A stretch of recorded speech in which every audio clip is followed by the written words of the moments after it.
I actually own a highway construction company, so I've been doing that for 35 years. I never planned on getting into politics. It's something that just sort of happened. Karen Pfann's path to becoming the second female president of the state Senate is continuing the legacy of influential women in state politics. Names like Sandra Day O'Connor, Polly Rosenbaum, and the first female president of the Senate, Brenda Burns. This is the first time that I am able to call an Arizona Senate president Madam President.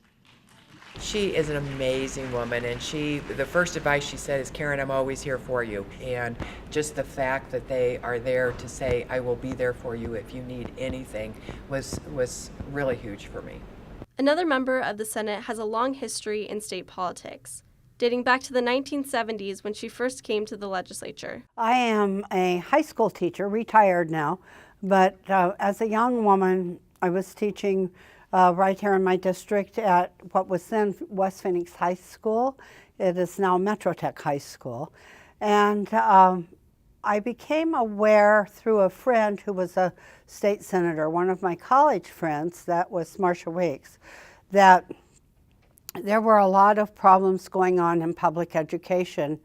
And since I was a teacher, I became very interested in that issue and the lack of funding. And that was my motivation initially for getting involved in politics, and it remains my motivation today to stay into politics. Senator Alston says her advice for young women would be to get involved. You know, if you're a young woman looking to a future in politics, to reach out to a campaign that you're comfortable with. Working on a campaign is the very best training ground, better than even going to these groups that do the training. Jump in and get involved the best way you can.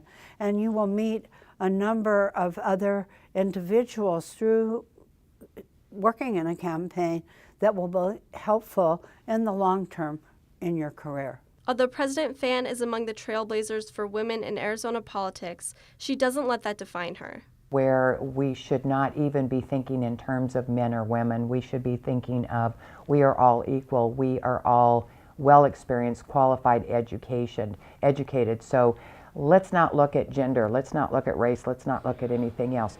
Who can do a good job? Who understands the issues, that is willing to move forward? Coming from diverse backgrounds, these women found themselves in politics, striving to make a difference and continuing to set an example for young women. Women continue to make a difference in the Arizona legislature and will proceed to do so. For Arizona Capitol Television, I'm Britton Lee.